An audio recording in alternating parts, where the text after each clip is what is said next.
channel natin. Sa video ito, samahan nyo ako, mag-a-attend tayo ng Honor type Jeep na naibenta natin. Bali through messenger lang po, dahil balikbayan po ang nakakuha. Bali i-deliver natin siya sa saan lugar yun? Dagupan, Pangasinan. Ayun. Bali sa Dagupan, Pangasinan lang kasama po ulit natin na Onyok. Ayun. Bali may ka-convoy kami. Bali papakita ko sa inyo yung Honor type Jeep na i-deliver natin. Bali hindi na po natin siya na i-upload dito sa YouTube channel. Hindi, na-upload pala natin pero hindi pa siya totally tapos na tapos. May roll bar pa lang yung bagong roll bar pa lang siya, and inantay na matapos nung nakabili. Tapos ayun, pinadeliver niya sa amin. Dapat 26, dapat May 23 namin siya i-deliver, hindi ginaya. Ngayon 26 na, May 26, nag-adjust ng 3 araw para sa preparasyon at siguradong unit. Tapos ilalabas ko tong video na to mga May 30 na, kasi mahirap mag-upload dahil nagagawa din po tayo. Bali yun lamang po, abangan nyo sa video to, and samahan nyo ako sa isa na namang malupitang expedition sa paghahatid ng Honor type Jeep. Yung bali madaling araw nga po pala tayo aalis dito sa ating lugar sa Alapan, Imus, Cavite. Yan po, kung mapapansin niyo yung paligid, madilim-dilim pa. Yan si Onyok, ang mabisang driver ng All About Honor type Jeep. Ayan po.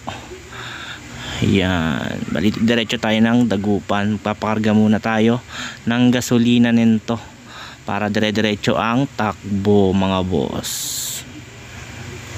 Ayan po yung kakonvoy natin, Innova. Po yung iatid natin na Honor type Jeep sa Dagupan, sa Pangasinan. Bali umaga ngayon, nagpakarga muna tayo dito sa Gaso. Ayun Gaso, baka naman. Ayan po. Bali box type po siya. Bali binidyoan na natin to nung hindi pa tapos, tapos naka A reserve. Bago yan, tapos na siya. Mamaya pag maliwaliwanag na, bibidyoan natin, pakita ko sa inyo yung mga accessories at saka yung mga ibang detalye ng unit na to. Ito, ang ganda yan, Ayan, yun, bali box type po siya, pure stainless ang body. Ayan, ang ganda yan. Mamaya papakita ko sa inyo yung mga ibang detalye pa. Ayan, pagas muna tayo dito. Bali antayin natin dito yung convoy. Bali sa Imus pa tayo, mga boss.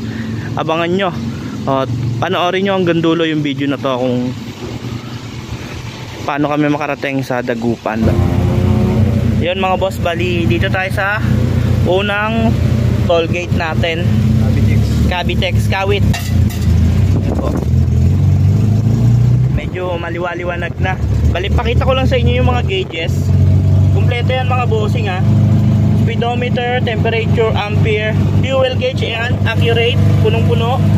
Tapos yung kanyang oil gauge, signal mo. Tapos may indicator din na signal, ayan kaliwa. Ayan, ayos na ayos mga boss. Bali ayan po, panoorin nyo hanggang dulo yung episode natin na to sa paghahatid ng Honor type Jeep. Mga boss, pangalawang toll gate tayo. Dito naman tayo sa Paranaque. Ayan po, bali sa ano tayo dadaan, diba? Skyway. Para sa Skyway po namin idadaan tong Honor type Jeep na to. Ayan, medyo masabaw nga lang ang panahon mga boss. Ayan pero ayos na ayos lang yan. Mas maganda kapag ganyang malilim, mas kalmado ang makina. Hindi katulad kapag mainit ang panahon, nakakadagdag kasi ng init kapag medyo mainit ang panahon. Nakakadagdag ng init sa makina. Kaya maganda yung ganitong panahon sa pagdi-deliver para sa akin mga boss, kasi ayun nga, malamig ang panahon. Ayan po.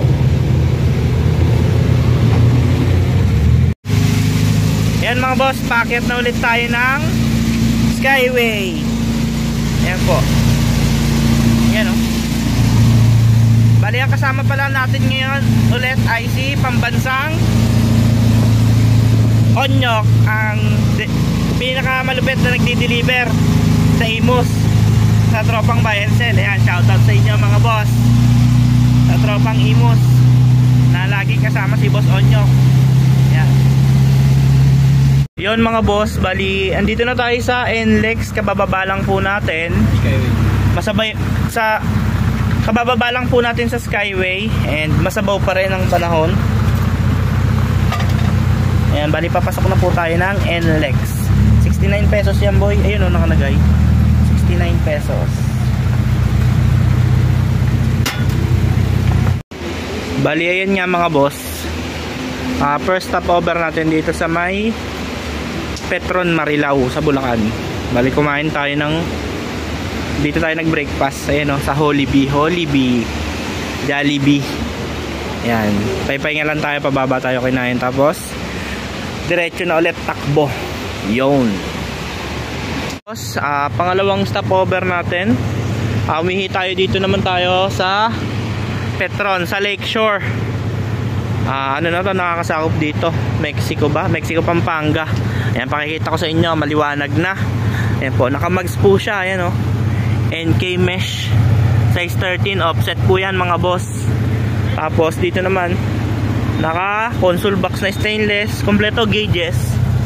Ayan o, dashboard stainless, pang kotse na side mirror, box type po itong unit na to mga bossing ha. Ayan yung kanyang harap. Sa bumper, ito yung pang box type na bumper. Ayan, straight, tapos may dalawang fog lamp.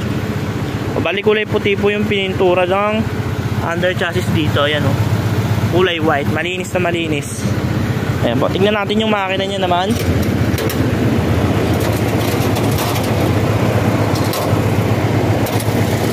Ito po yung makina niya mga boss, Toyota 4K 4-speed. Ayan, naka racing filter.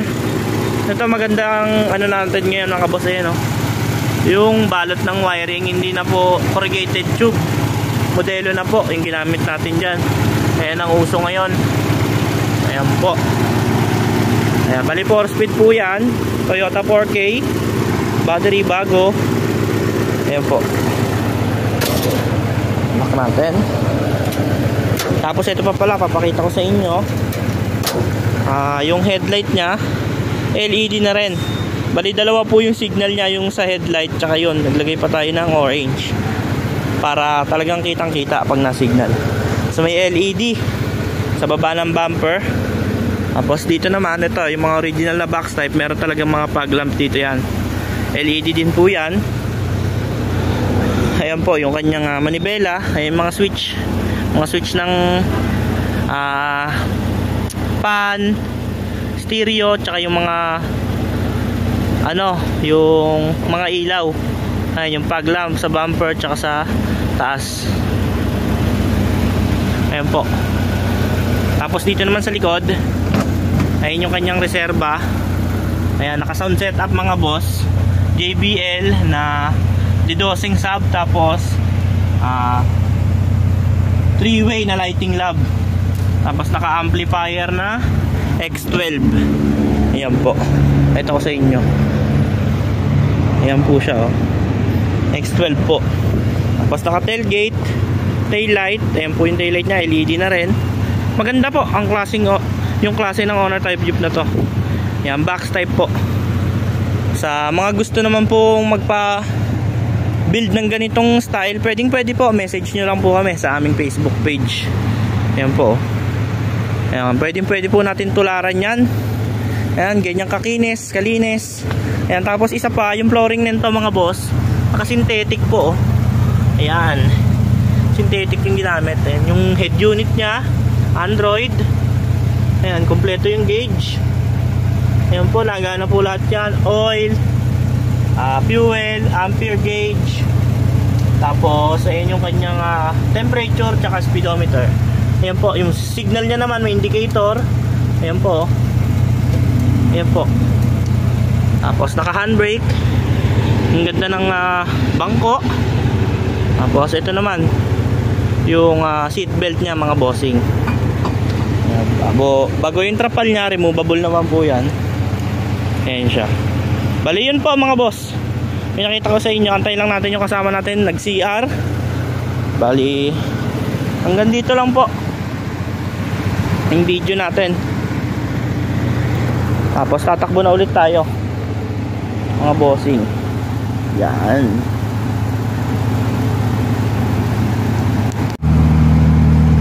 Bali yan mga boss, papasok na tayo sa Esitex. Ayan mga boss, papasok tayo ng Esitex South North Tarlac. North. Yan.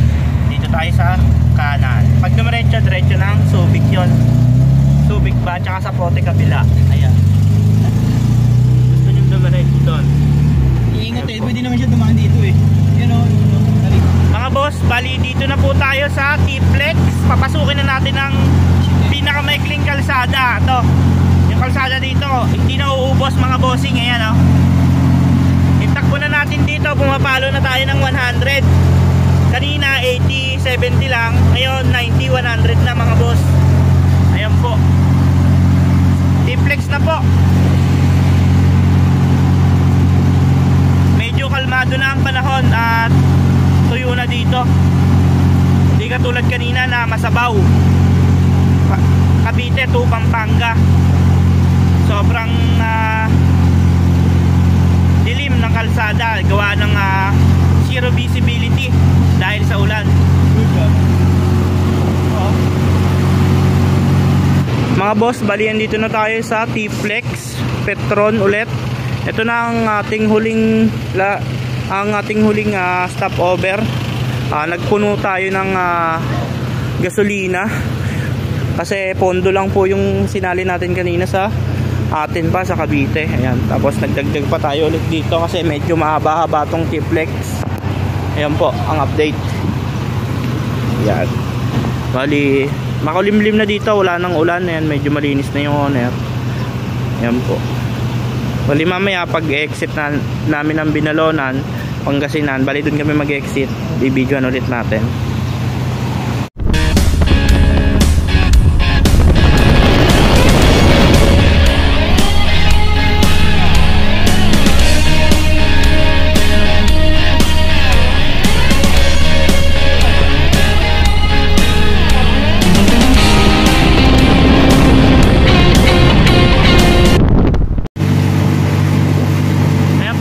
Andito tayo ngayon sa Tarlac, Pangasinan, La Union Expressway.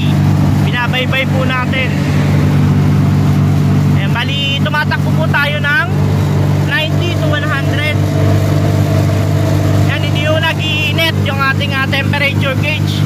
Napakaganda po ng circulation ng ating radiator.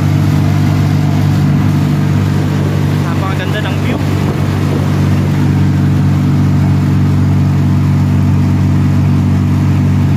Bali ito mga boss yung pinaka sentro nila, dahil ito nga yung lugar na dinadayo dito sa Pangasinan, yung Manawag Shrine ba yun, yung Our Lady of Manawag dito sa Pangasinan. Bali, dito yung pinaka sentro nga nila. Ayan, maraming tao.